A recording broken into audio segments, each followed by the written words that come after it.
Hello and welcome back to the Transfer Flow podcast. And on today's episode, we're doing a roundup of the Champions League matches from last night. Real Madrid battering Manchester City. What have we learned about both sides? We've also obviously got the drama after the Atalanta game. And of course, Italian sides going down, Dutch sides on the way up. Is something changing in the landscape of European football? That's all on today's episode. So we're back for another Wednesday edition of the podcast, and I'm joined again by Hayden and Patrick. How are you doing, man? Yeah, doing really well. It's been just a really fun week of games, having all the Champions League games on, and just big matchups. It feels like the new format has really been exciting. I've been really enjoying it, and yeah, looking forward to talking about it. Yeah, and then tomorrow, of course, we've got the draw to look forward to. So at that point, some of our speculation will become reality. But there was less drama, I would say, in the big game last night. Having had such a dramatic game in it previously, the Real Madrid Man City match ended up being quite straightforward, right? You look at it and you think one of these teams is very obviously better than the other. City, they're just bad defensively, right? I mean, is it more complicated than that? Yeah, I mean, I think Ted touched on at the start of the week how excited he was about having Holland and Marmoush starting up top. And I think that was sort of the initial one. When you saw the team sheet and you didn't see Erling Haaland, there's sort of a question of like, you know, City aren't going to have the opportunities to transition with Marmoush if Real Madrid have this lead to sort of protect. They've got a coach who, knows how to make the game compact and make it difficult for opponents to get through them. Is that really gonna open up? And the answer is like, no, it didn't open up. And then City still had the trouble defensively. I think Kusanov he's sort of like an interesting one to talk about because you can see he's got some athletic traits, he's got some speed. Does he have the like passing ability and the like, comfortability when he gets into the attack? I think, he'll play the ball to the winger and he's not the guy that's supporting. He's not making overlap, underlaps. He's not sort of, you see all the movement that Guardiola's making. And I think, you can see the sort of profile of the player, but maybe doesn't have it all there. But yeah, it felt like City were mismatched against Real Madrid, and Kylian Mbappe in transition is just a force of nature, really. But I mean, it's made so easy for him. The first goal, there's so much space around Asensio. It's 15 yards of space around him, ready to play this pass. And then obviously as well, you've got a keeper error, coming out, trying to claim this bouncing ball, put pressure on, makes life very easy for Mbappe. But this is a basic principle. You can't play this high line and no pressure on the guy on the ball. And especially when the guy running in behind is Kylian Mbappe, it just felt like the whole team now has become disjointed. And yes, they've added some attributes with these guys that they've added in January, but the coaching side of it, watching the game, I just thought this team doesn't look well coached. It looks incompetent. Yeah, although I think there's a part of me that feels a little bit, bad for Pep Guardiola. I think Sure. the third Mbappe goal where you just sort of see Nathan Ake never slide out, a player who you feel like is super comfortable being that sort of versatile. He can be as a center back or a midfielder or pull out into a fullback spot, and all he needs to do is shift out wide to take Mbappe. Like the whole sequence, Mbappe is just wide open on the far side, and just sort of the like lack of recognition. And these are international caliber players. These are players that have played tons for their country, have played in so many Champions League games. And I think that's the question, right? Is what is not happening there that led to that? Because it felt like this is a shift out that you would just expect to see from a top Champions League level team, and it just sort of opens up enough space for Mbappe to do something a little bit extra special, which he's got so much quality. So yeah, I'm not sure exactly. Is it a coaching thing? Is it some sort of lack of communication? I don't have a good enough read on it. It sort of feels like City players are constantly sort of just trying to arrive in places just a second too late. That they're a step slow in the shift, or there's a little bit too much space in the midfield when teams break their initial line of pressure. I'm not totally sure, but yeah, Kylian Mbappe, you give him that much space, he's going to cause you a lot of problems. Yeah, I mean, there's definitely some need for gluing together, right? Nico Gonzalez has just come in, and he's not yet, or not really, a stopper in the middle of the pitch. In this game, you see Ruben Dias leading the team in defensive actions, and that tells you everything about about how much protection there was in front of him.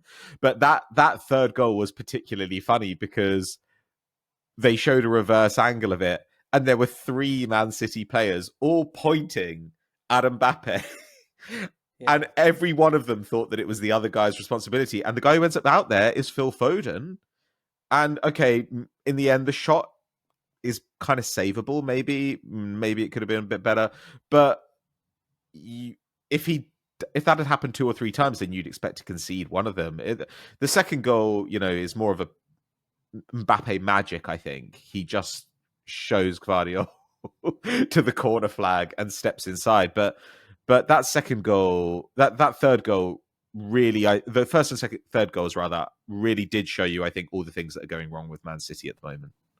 Yeah, and I think if you were to talk to like a cynical fan or something like that, they might say something along the lines of like, "Thank God we're out of Champions League. Let's just like reconsolidate in the league, get into a bit of a rhythm, get Pep some extra days on the training ground, and try to reset."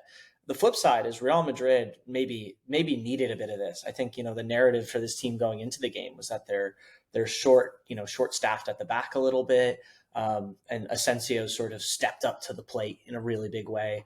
Valverde playing at fullback. I mean, I'm a very big Valverde fan. I think he's just the kind of modern footballer that does so many things well, works for the team, can play so many positions. I thought he was really excellent. And I think for Real Madrid, it's sort of the opposite. They step up to the plate in these big games. Ancelotti, sets them up in a way to be successful, even against some of the most difficult opponents. City with their back against the wall is not necessarily a team that you want to face when you're short-staffed at the back, and they handled it really, really well. Tchouameni in the midfield. There was the after the first Mbappe goal, that outside of the foot pass to put Mbappe through again was just like a work of art. And I think he's a guy that, maybe some of the attention's been off him with some of the attackers and all the other stars at Real Madrid, but I think he's a really top player that if he gets a chance to show what he can do, could be really important for them this season. What looks to be a difficult Champions League campaign and, a really tight league campaign as well. Mm-hmm. With Real Madrid, came through these ties fairly easily in the end. Gave up about 3 expected goals across the 2 legs, though one expected goal of that was the goal at the end of this game when the match is basically over. But do you think that they have kind of clicked now? Because the whole first half of the season we were saying Carlo's going to figure it out, and these games kind of make it look like it has been figured out. But Manchester City also played in a way that makes sense for this Real Madrid team to beat up on, right? Yeah, a little bit, right? Like these teams that have a lot of the ball that allow Madrid to be compact and attack space, Yeah. like it's a good setup. I mean, I will say Rodrigo Goiás on the right side in the game, I thought was really good. It was sort of the first time I saw Real Madrid where I was like, oh, they've got the dual threat. They've got the right side. Mm-hmm. One of these guys has sort of bit the bullet and done something that they're not as comfortable with, and they look really good doing it. So I think they got there was a piece of that where I was like, maybe this is starting to click. But yeah, for the most part, the bigger question is going to be, if they're a goal down against Arsenal or something like that, how do they do against Gabriel and Saliba and, Declan Rice, party midfield, all these big physical players that are just sat in and forcing them to sort of break them down. I think that's the biggest question of this Real Madrid team. But I think they passed the test of going against City with flying colors. I thought they were really excellent over the 2 legs. And, they are probably the premier team that people don't want to play in this competition right now. Yeah, definitely. I mean, but they're going to have a tough run if they want to make it through. You were saying this off air. It looks like they're going to have Atleti or Leverkusen up next. And then after that, it could be Inter or Arsenal. So if they want to win this trophy again, they're going to have to go through some serious opponents. And I guess we'll learn a lot more about them over the next month or so. From a game then that was kind of a foregone conclusion before it started to another game that was the biggest shock of the round. And actually, both legs of it were huge shocks. Atalanta losing both times out to Club Brugge. This second game, going 3-0 down at half-time, pulling one back, could have had another with a penalty. Over the 2 legs, they were unlucky and they weren't. They had 4.3 XG to 2.7. But at the same time, this is Atalanta's thing, right? They say we are going to sell out the defense to try and max out the attack, and sometimes we're going to get burnt by it. And in this game, they did get burnt by it, and then also the second goal, there's a save that perfectly rebounds to an attacker. The third goal is just an unbelievably pure hit. But you put yourself in a position where shit can happen. Sometimes shit can happen, and it felt like shit happened to them in this match. Yeah, and I think it's a little bit of it's been a build up too. Atalanta were, top in Serie A for a couple of weeks, and they've had that fall off due to more so sort of ties and a goal here and there that either doesn't go their way or goes against them. And it felt like with Gasperini, it feels like he's just like so exasperated and frustrated. And my experience is like coaches, top coaches especially, love to have control. They want to feel like if we do this, coaches love to think about if we just work harder, if we're just a little bit cleaner, if we just practice a little bit more, we can do it. And some of the reality is that the game is so chaotic and it's so difficult. And, you can lose when you're not supposed to, and you can win when you're not supposed to. And it doesn't mean that you're a bad person or a bad coach. But like riding out those moments where you're like, I feel like we're doing everything right and it's just not happening is really, really difficult, is really stressful for, these football obsessed guys that pour their heart and soul into it. And so it feels a little bit like that's what's happened with Atalanta, that, for whatever reason, they couldn't get past a Club Brugge team who they would have expected to beat and felt like they did enough to beat, and felt like, we're banging our heads against the wall a little bit. And, maybe that frustration boiled over a little bit. Well, yeah, well, of course, the Toloi red card at the end of this game is, I don't know. I mean, it's one of the most extreme head losses I've seen in a while. I think it's a little bit of embarrassment, right? Because the Cowper kind of gives it to him and he tries to throw the ball at him and then drops the ball and slips. And after that was kind of, I'm going to kill this guy. And ends up getting the red card in this game. But it felt like there were lots of these small things going wrong. Obviously, Lookman can only come on in the second half. Lookman then takes the penalty off Retegi and misses it. And that's created this huge drama post-match as well, because Gasperini, and here's maybe what you're talking about with the control freakery, he said Lookman was not supposed to take the penalty. He said he's one of the worst penalty takers I've ever seen. He has a terrible record, even in training. And, he was like, look, we have real penalty takers who are there. He's not meant to have it. And you can understand if that's what happened, him feeling that way. But then Lookman comes out and says, well, I was asked to take it. The designated penalty taker didn't want it. He gave it to me. And yeah, I missed, but I wasn't doing anything against the team. And now it feels like you've got this alienation of a star. In a way, it's weirdly similar to what happened with Napoli and Osimhen, right? Where now you've got your star player absolutely miserable and feeling unloved at the club. It's an enormous kind of financial problem, you imagine, for Atalanta going forward. Yeah, and you hear Gasperini. Gasperini's like, we practice this in training. We've picked the penalty kick takers for years and years. Why are they not taking it? Meanwhile, like I look back, I remember there was a time, I don't remember if it was last year or the year before, but that Bruno Fernandes is usually Man United's penalty taker, and he gave it to Rashford to just get Rashford a goal, basically, to give him a chance and to get him a goal. And like, you don't know exactly in the game, like maybe Redegui's got like a calf cramp or something. He's like, I don't know if I should take this. Like, I'm going to give it to Lookman, who's this guy, obviously, the standout star in their team, winning the Europa League, one of the top players from the African Player of the Year sort of sense of it, like this really exciting guy who has so much talent and has struggled to find a home. It feels like, Everton and Leipzig and these different teams, he's clearly a good player, and just sort of struggled a little bit to find the place that he fits and that loves him and can really appreciate him. And it felt like he really found that in Atalanta. And I think, that comes out in his statement that he's really hurt by it, because I think he felt like, I was really loved here and I thought this was the place for me. And it's really, slapped him in the face. I think he from the sounds of it, he was just caught so off guard by it after the game. And that's just, it's hopefully something that they can mend behind the scenes, because Atalanta bowing out of this competition, they're still in the title race in Serie A, and hopefully they can get the head screwed back on, because they've got some really important games coming up, and they're going to have to really pick it up if they want to do that in Serie A. There should be an opportunity there. Inter obviously still in the Champions League. Napoli lost Kvicha in January and did not get the reinforcements that they hoped to get to fill that spot. There is an opportunity there. Our whole thing with Atalanta all season was, we love them. They're great. They're probably too thin to compete on multiple fronts. Well, now they don't have to. You would hope that they will be able to spool back up again. But certainly now one of the better teams from the group stage, at least based on their underlying numbers, are out of the competition. According to Fabrizio Romano, they were always planning for Lookman to exit this summer. He's 27 now.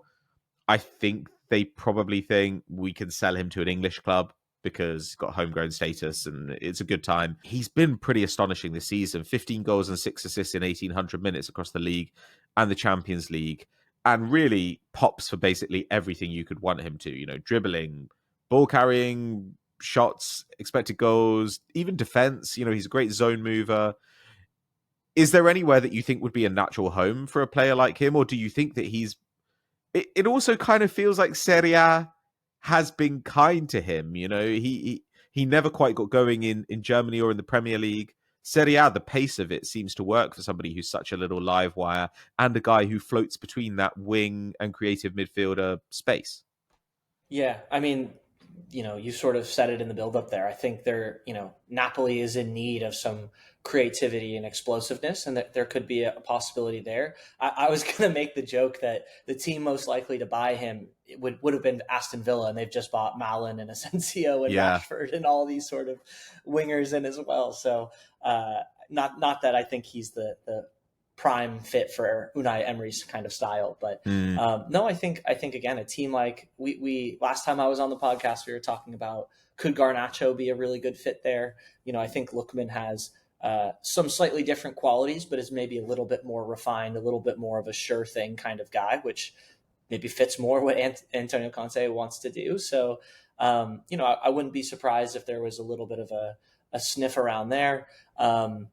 Inter Milan are sort of this team that use an interesting mix of attackers up top. They've got, sort of a aging front group where they may look to sort of shuffle the decks a little bit, move things around. They're not a team that, it seems like the financial stuff has hurt them a bit, but sort of a one in, one out for a guy with a good wage package that actually might be a fit for them. So I sort of agree with that. I think there's a little bit of an element of, could there be a good fit? But yeah, if they do try to sell, if Bournemouth gets a little extra cash in the off season, depending on where they finish, playing with guys like Kluivert, playing with guys like Tavernier in transition, there could be a real opportunity there.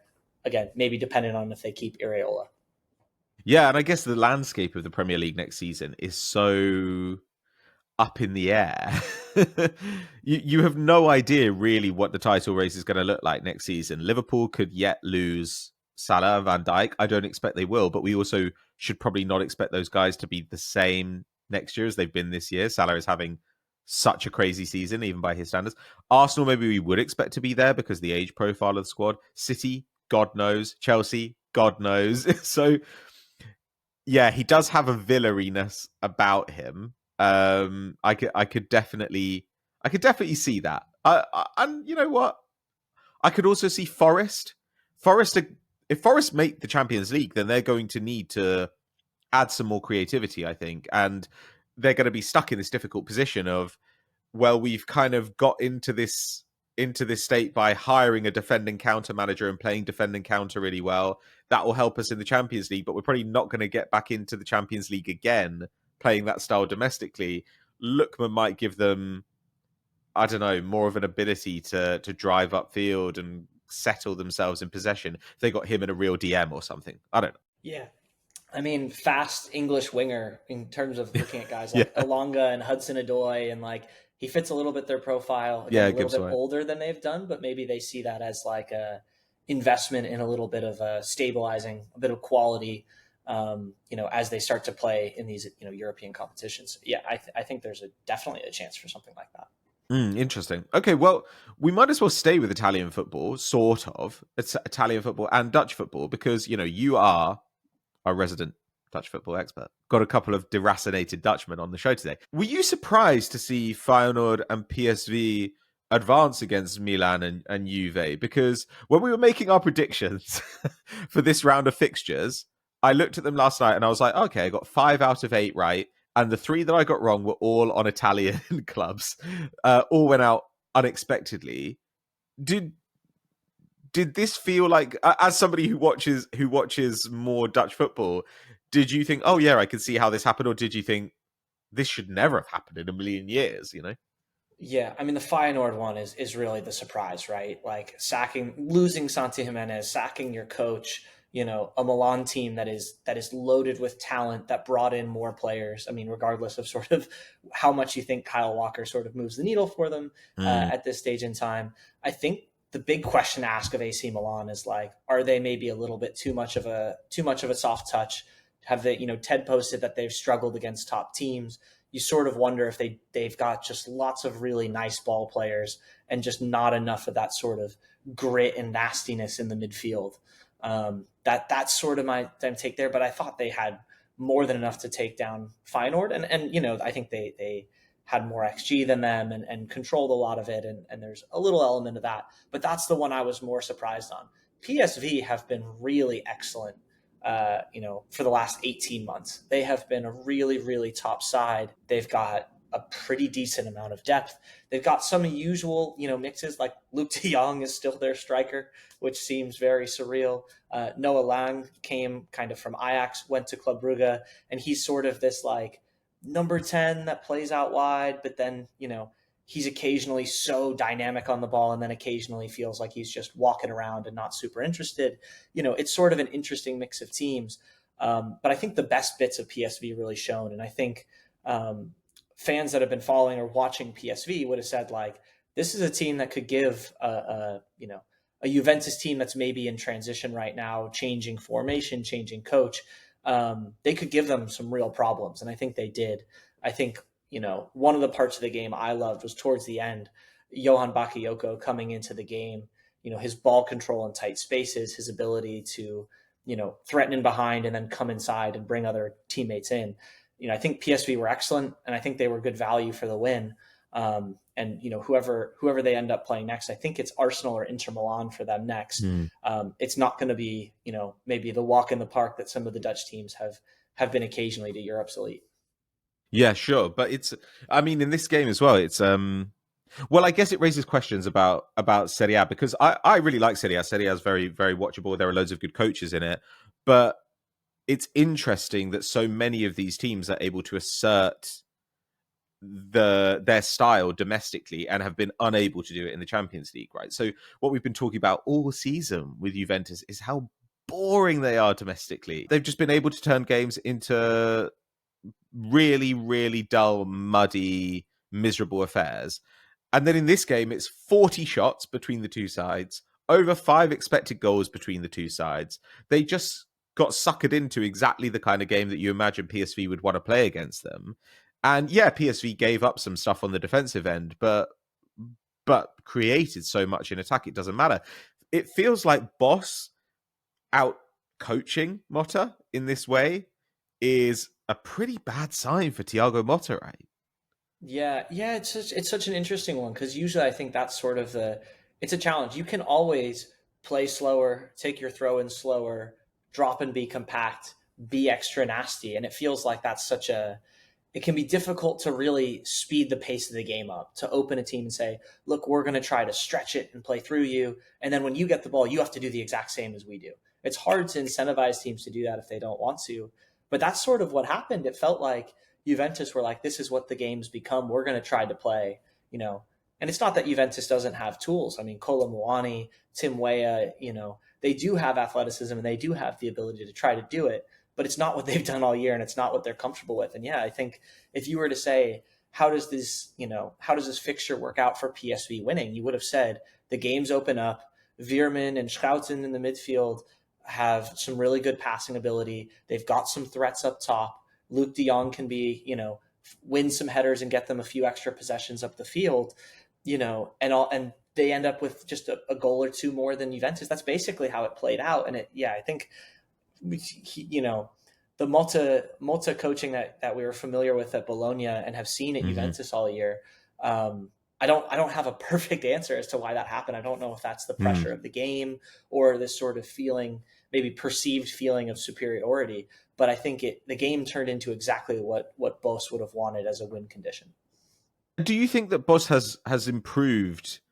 I guess the weaknesses in his managerial style that we saw in the past. You think about when he was at Ajax.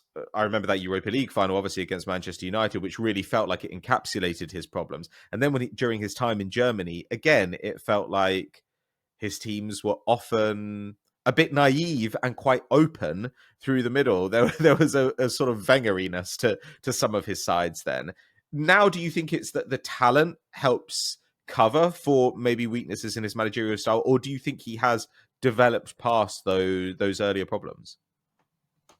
I, I'm a Peter Bosz fan because I think Hmm. the football is fun, and I think Yeah, it what he is. did with Ajax was great. Like playing Daily Sinkgraven, like basically a number 10 or winger as a fullback for the whole year, just because is electric. And so I want to say that like he's improved or whatever, but I look at this game and like that Manchester United Europa League final Hmm. was basically what I expected Juventus to do.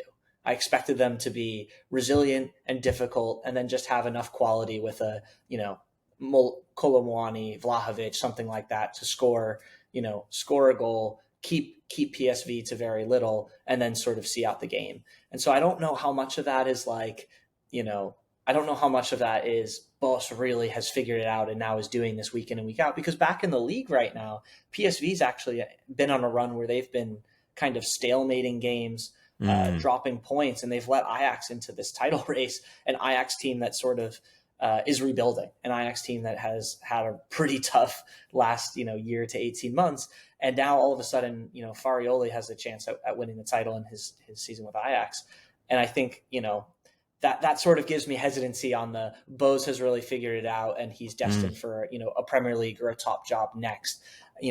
It's a coach I really like and I like the style, but I think it's still this game turned into the condition and the type of game that he would have wanted, and that suits his coaching style. Yeah, I completely agree. And it'll be interesting to see in the next round because Inter and Arsenal, you imagine, can do what Juventus wanted to do to a much higher standard and are a little bit more varied in their weaponry. I think that these are going to be some interesting matchups. I would much rather play Feyenoord than PSV, obviously. But there's also, I guess, always the slight thing for Dutch teams when they get through these rounds of the Champions League where it puts all these players on a larger stage and maybe attract some buyers in the summer. But I guess that's the nature of the Dutch It's league. Yeah, I will say, especially I think a lot of fans are not used to seeing Feyenoord maybe this far in European competition, Yeah. but Feyenoord are a team that regularly have some of the highest amount of fan fines and stadium fines in Europe. Like they are a team that have very passionate, aggressive fans, and it will Yeah. be a crazy atmosphere for these games. I would expect, and so I think that is maybe an element. I know teams sometimes talk about the hostile environment when they go play teams in Turkey and things like that. Maybe you don't think of that with the Dutch fans or teams, but I think, especially playing Feyenoord in this stage, you are going to be playing in a really hostile environment. And that's definitely not a walk in the park for these teams. And it's just nice to have some surprises, right? We were hoping the whole part of the sell of this new Champions League format was that we were going to get more surprises heading into the knockout rounds, and we've got a few of them. There are some teams who we wouldn't expect to be here, and teams who are there on merit. There's not really one of these teams where you say they absolutely don't deserve it. Even Bruges, who were out XG'd by Atalanta, you can't argue that they were bad and it was pure luck to go through or anything. And there are interesting players to watch there who I think we will cover going forward. Okay, we've got time for something else before we finish. So I'm going to put you on the spot, Hayden. What would you like to cover? We can look at another Champions League game, or I know that you've been interested in the changing shape of the Spanish title race too. Yeah, I think the Spanish title race is such an interesting one. I think the sort of top three teams that are in it, and by the way, Athletic Bilbao is not far off it either. They're No. sort of right behind there. But I think the really interesting dynamic is it feels like Madrid and Barcelona in particular have been sort of a little bit hot and cold, and maybe just juggling their squad between these competitions, where Atletico Madrid maybe started a little bit slow and have built a bit of consistency, but it feels like to me that the style of play with Madrid playing a lot, wanting to play in transition, not necessarily always being the highest pressing team, and then Barcelona being a ridiculously high pressing team that maybe leave themselves to be exposed at the back, but are happy to get in shootouts with teams, has opened up a lot of variance over the year. Yeah. And we somehow met at this point right now where it feels like everything's sort of dead even, stalemate, like league restarts from here, go kind of thing. Mm-hmm. Yeah, but Barcelona feel like they should be better set up for a league competition, and Real Madrid feel like they should be better set up for a cup competition because of those particular styles. But we've also been saying Barcelona's, despite the injuries to Real Madrid's backline, Barcelona's squad does feel like it's had more single points of failure this season because they're already relying on youngsters who are maybe not even their first choice youngsters in some positions, as in central midfield, for example. Yeah, the Real Madrid sides obviously played out that draw. The Madrid sides played out the draw, then Real draw with Osasuna, Atleti draw with Celta. Barcelona have by far the best underlying numbers. Do you expect them to kick on and get this done now? Do we expect Real Madrid to focus on the Champions League? I don't think it's going to be that easy. I think the big thing for Barcelona is like, do they have another gear to go? I think if they can steer themselves ahead and they can get some players back and, basically kind of elevate their level in this next part of the season, then it's going to be that's where it's going to be difficult for Madrid to compete on two fronts, and maybe for Atletico as well. We'll kind of have to see there what they're made of. I think they're still, this is a Atletico group that's gotten a lot younger, has a lot of fresh faces in. Maybe I don't expect them. I expect it to be Barcelona or Madrid at the very end of it. But if Barcelona can take themselves to a different level as the season goes, I think that's where it's going to be difficult for Real Madrid to compete. At the same time, this Real Madrid team is so talented, and I think that especially when they play games at home or they don't always look their best, it just feels like there's an inevitability that they're going to get a goal and save a point, or they're going to be able to nick something after the 80th minute and win the game, 2-1 or 3-1, even in a game where they play badly. That quality that they have to be able to do that feels like it transcends any group of players right now. And so I think if Barcelona can step it up to a different level, that's where the pressure might come from Madrid. But if they can't, I think Madrid definitely have the title, or have the quality to take this title race all the way to the wire. Yeah, and it's funny as well because because there are these undersung players, or players who you might not even like that much, who are playing bigger and bigger roles. You've got Eric Garcia, who's getting regular minutes for Barcelona now. Dani Ceballos has been excellent since coming back into the Real Madrid team. Obviously, like you say, guys playing out of position too. It also feels with Real Madrid like there's, and maybe this is the advantage. I don't know. You know more. You've known more players than I do, but is this an advantage of getting these players in who are at the highest level? The players are obviously technically skilled, physically gifted, but they're smarter, right? Very often they can take tactical instruction to a higher level. Is this part of the advantage of signing players from the top end of the market, that they are able to figure things out? Because it feels like Bellingham, for example, had no idea where to be earlier in the season, having been playing this weird kind of false nine role last year. Now they've started to work it out between them, and things look much more fluid, have gelled much better. I know this is a kind of loose, soft factors question, but this is presumably how teams actually do improve over time, by developing these relationships. Yeah, it's one of the like really difficult things that when you're going back and forth, because like you were looking at these numbers, we're looking at what are the things that players are doing at volume, and how can we sort of track and measure these things and understand players' strengths and weaknesses and what types of teams there are. And like when you play football, you do have this feeling of like, this guy's just really good, and like he might not always like make the best choices, or he might not just do the things that show up, but if you put him one-on-one in situations, he's going to be better than the other guy. He's going to win more balls. We can trust him to do those things. And Bellingham is a guy like that. Like Jude Bellingham is a guy that, as a 16-year-old was playing as a wide midfielder for Birmingham City in the championship. Like this is a guy that really, he's a competitor, and he's always been recognized as a competitor that can take on sort of, you'd sort of say anyone else. He'll take on anyone else, and you'd sort of back him to be superior and figure it out. And I think that's the element when you're dealing with this Real Madrid team. I think with Ceballos, it's a little bit different because he's a guy, if you're Real Madrid and you can get a boost from these guys, Ceballos and Asensio, that would, you feel like those guys would die to play just 10 more minutes in the Bernabeu.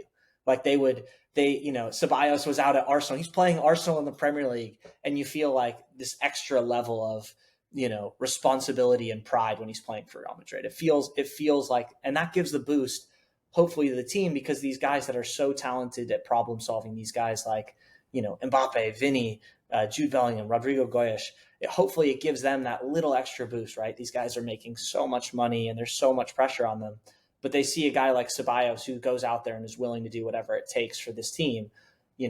If that elevates those guys just a little bit, it can really push them to be better than other people. And yeah, I think that problem solver element is something that doesn't always come up in the stats. And that's part of, when I talk about Real Madrid having this little extra, maybe secret sauce late in games and ability, I think for years, this is one of the, Messi is a player we always talk about. Like if you're doing your charts, if Messi's in the top right corner, he's your North Star, right? Like you're doing something right because he should be up there. Yeah. I think some of it is that Messi is this guy who's a really good problem solver. That he figures out the game and he gives his team a really good chance in the last 15, 20 minutes when opponents are it's easy to say that they're tired, but like he's figured out the problem, he's figured out the solution, and then is able to execute it at the ends of games. And that's what top players do. They're problem solvers above all their other technical, tactical, physical qualities, is that they solve problems and they know how to, zero-sum game, beat the guy that's in front of them. And yeah, Bellingham is I would say one of the top examples of that in world football.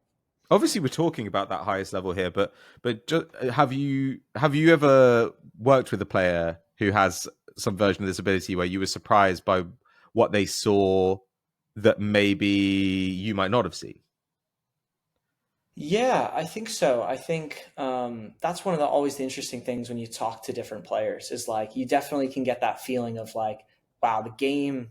We're all looking at the same game. We're watching the same video. We're watching the same game live in front of us, but the feel is so different. And I think one of the things that I learned from a player during my time in England was thinking about tackling as like basically like that's your free opportunity. If you're not good enough to dribble past someone and make them fall over or whatever, then if you can win a tackle, that's a moment where you're like +1.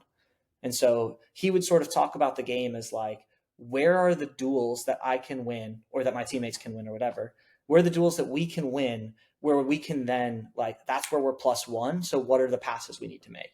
So when he would talk about how when we'd watch video, he'd be like, I want to watch players, what they do when they win the ball, because that really tells me a lot about how they're thinking about the game and what they're going to try to do. Do they just win it and then they don't do anything? Or is that the moment they win that tackle and their head is up, they're driving, they recognize that this is not like the end of a defensive moment, but it's the start of this really, +1 opportunity, and that was one I think that really opened it up to me where I was like, wow, I'm a guy that used to play as a midfielder as well. And, once the defense was done, that's when the offense started and, it was shape and passing and space and timing and whatever. Sure. And never really thought about those moments of like, if I win that tackle, we can go score right here. And I think that was something that I really, really liked. Yeah, that's really fascinating. I guess we talk about phases of play, but of course that's kind of a helpful mental model to have of how it works, but that's not really how it works, right? Your tackle is the first part of, if you tackle and win the ball, that's the first part of your next attack. Great. Well, I think it'll be interesting to see how some of these competitions that we've discussed today evolve over the rest of the season. Really excited to see the Champions League draw tomorrow. We will be back next Wednesday, Hayden and I, discussing this, and I'll be back with Neil on Monday to round up all the weekend's action. Hayden, where can people find you if they want to see your takes in between episodes? Yeah, I'm on Blue Sky and Twitter, just H Van Brewer. Mostly reposting people's charts and things like that on soccer data, all of that. Okay, well, check out Hayden in between these episodes, and make sure that you're subscribed to our newsletter as well. That's another place to get, I think the best writing around at the moment on football. Plus, make sure that you like and subscribe to the YouTube channel, or leave us a 5-star review on your favorite podcast app. We really do appreciate it. Get your questions in the comments below, and we will catch you next week. Bye bye.